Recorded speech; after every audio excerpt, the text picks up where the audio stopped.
Hey, welcome back to YT Finance, and this is the channel where I went to business school so you didn't need to, and today we are analyzing two Sofi Technologies stock articles. In the first one, it's titled, "This Analyst is Wrong About Sofi, Here's Why." So we're going to be rebutting an analyst in this video, like we normally do, and then next we're going to go over an article titled, "Sofi Stock Doubled in 2023, Can It Do It Again in 2024?" So if you want more videos on Sofi Technologies, go ahead and annihilate that like button right now. Subscribe if you are new. Don't forget to become a member of this channel for as little as 99 cents per month because that's what keeps me here on YouTube. And with that being said, let's get right into today's stories.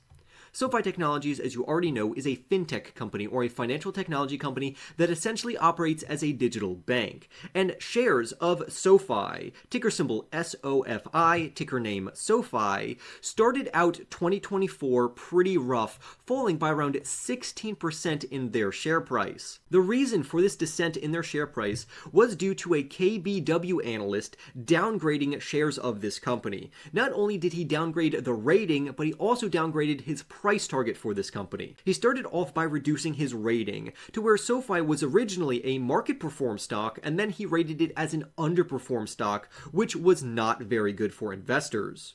He then followed it up with lowering his price target from $7.50 down to $6.50. Now, to be fair to this analyst, before we absolutely destroy his logic, is that Sofi did recently double over the last year, including more than a 40% surge in their share price after their third quarter results. So it is hard to blame some Wall Street analysts that are taking more of a cautious stance in regards to this company. However, I think this analyst is clearly wrong, and we're going to get into exactly why I think that in this video. Sofi Technologies currently trades at $7.98 per share, while very bullish analysts believe it could surge up to $12 over the next 12 months. We also got a recent price target from a BMO analyst who believes Sofi could reach $9 in 2024. To quote straight from the KBW analyst, he says, "Sofi's shares remain polarizing, but noise aside, anytime a growth stock is trading at premium valuations with 15 to 20% downside potential to consensus EBITDA, we believe a more cautious stance is appropriate," end quote. So I understand I too am a cautious, risk-averse investor. However, to say that they have 15 to 20% downside just really doesn't make a lot of sense to me. I typically have no problem taking a more cautious stance in regards to investing into stocks, especially if they trade at a premium, considering the quality over the quantity. And this is very true when we're analyzing fundamentals of the underlying business and the merits themselves. However, this KBW analyst is worried that the market is expecting as much as 6 cuts to the federal funds rate in 2024. Now, let me push back a little bit. I think more realistically, we're probably only going to receive maybe 3 to 4 rate cuts in regards to interest rates during this time. And the reason for this is that the Federal Reserve doesn't want to lower interest rates too quickly because that could have a slingshot effect, which would be bad for the economy. So when we look at Sofi's earnings and revenue, which could take a hit due to the company's fair value accounting methods, let's actually determine what this company should be trading at and whether or not this analyst has any merit to his price targets and price stock ratings. Let's start off talking about a significant portion of Sofi's business, which is their lending business. And Sofi makes money from lending in 2 main ways. Either they hold these loans on their balance sheet to maximize interest income, because remember, when somebody takes out a loan, they have to pay interest on that loan, and that interest goes to Sofi as a part of their profit. Or on the other hand, you see securitization or reselling of these loans to other companies. And those are the 2 ways in which Sofi's lending business makes them money. However, the problem here is that the market-to-market value of those loans could be reduced as borrowing costs begin to decline. Meaning that as interest rates decline over time, these loans will become less valuable. And they would become less valuable for 2 reasons. The first way they're going to become less valuable is that with a lower interest rate, it means that Sofi's margin and how much profit they're making from these loans will also decrease with that decline in the interest rate.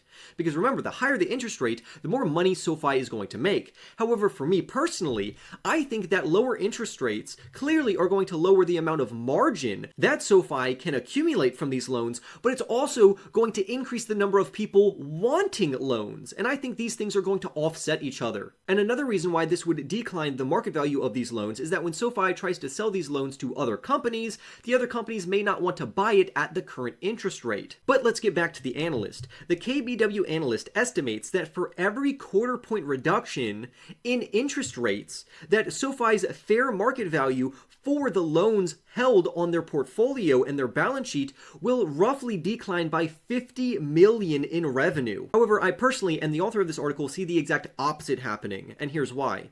If the Federal Reserve decreases the interest rates on loans, again, that means more people are going to want to take out loans, which is going to be great for SoFi's lending business. We even heard the CEO arguing that SoFi will remain in a superior position to continue taking market share by holding its own products rates much longer and higher than its competitors. And that's why this KBW analyst is just wrong about their rationale. The KBW analyst essentially makes two assumptions, and the first one is that SoFi's management will somehow be caught off guard by the Fed decreasing interest rates. However, like we just heard from Anthony Noto, they already have a plan, and the plan would be for SoFi to continue their current rates much longer and keep them higher than their competition. Also, the KBW analyst also is assuming that SoFi's remaining businesses, apart from their lending segment, won't be able to pick up any slack if any slack were to occur. And I completely disagree with that assumption. Let's even assume that SoFi will lose out on some money in their lending segment. The great news is that they have two other revenue segments which will more than be able to pick up the slack.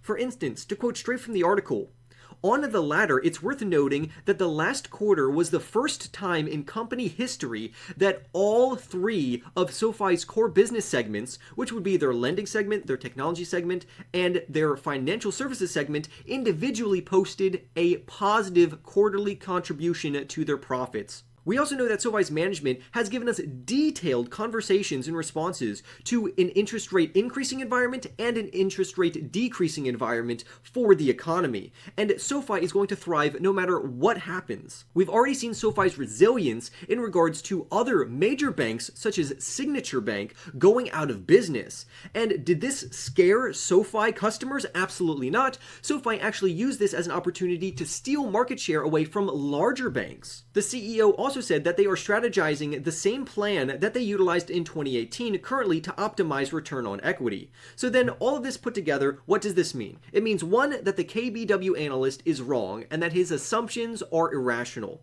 Secondly, it means that SoFi's management has a plan no matter what happens in the general economy, making this company extremely stable and resilient. We also know that SoFi's share price is anticipated to increase and that the company is supposed to become profitable during this quarter. We are literally days away from their earnings report, and if they bring in profitability, this would be amazing for the share price. SoFi is already positioning themselves to continue winning regardless about where interest rates go in the future or how low they go, and I suspect the current pullback in their share price won't last that long. So then this begs the question, will SoFi be able to double again in price in 2024? If you didn't know, during 2023, SoFi gained around 116%, more than doubling their share price after falling around 71% in 2022. So could they double in their share price again in 2024? Well, it depends. The banking industry is as old as currency itself, and today's banks are very different than what they were over a decade ago, which means that banks need to get with the times and the trends and become more technologically advanced as time goes on, and SoFi is the next step in banking evolution. And if you don't change with the times, then you won't be able to compete. And right now, no one can directly compete with SoFi. SoFi offers a banking experience that is unparalleled due to their technology. They provide an all-in-one inclusive app that essentially could give you anything you could possibly need in regards to finance.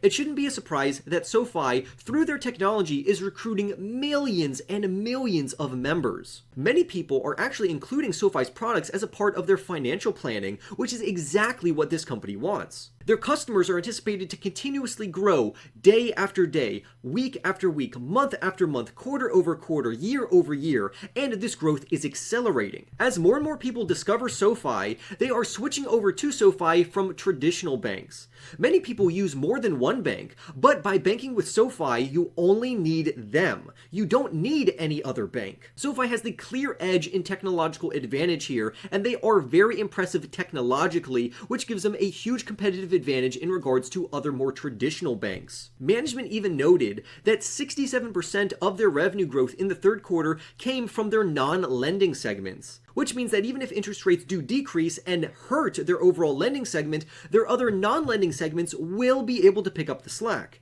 This means if interest rates drop low enough to impact negatively their lending segment, their other segments will more than be able to pick up any slack. And that's where that KBW analyst really went wrong for this company. However, we forgot to incorporate how a higher interest rate environment is actually bad for lending because it could drag on their lending business. Higher interest rates de-incentivize people from taking out loans, and lower interest rates incentivize them. So again, this is still good news for SoFi's lending business. As interest rates drop, like we previously said, that's going to attract more customers and increase the demand for their lending products. But even if that wasn't the case, we saw their financial services segment sales increase by a 142% year over year, which is astounding. And as for overall profitability, their EBITDA increased to 121% over the last year, and I don't think this is going to stop anytime soon. Management even reiterated that they will post a net profit in the fourth quarter of 2023, which we are just days away from that report. And I also anticipate that they will be profitable throughout the entire year of 2024, regardless about what interest rates do in the meantime. Therefore, even if the KBW analyst was right, and if the Federal Reserve drops interest rates extremely low, this doesn't even matter because SoFi's growth is unparalleled and they will be profitable at scale during that time. So if all systems go as planned, SoFi stock could potentially double in 2024. However, I think a $12 price target for this company is more than enough, but I would love to hear your thoughts down below. Go ahead and annihilate that like button right now. Subscribe if you are new. Go ahead and become a member of this channel for as little as 99 cents per month because that's what keeps me here on YouTube. And with that being said, I wish you the best of luck, happy investing, and I will see you in the next YT video.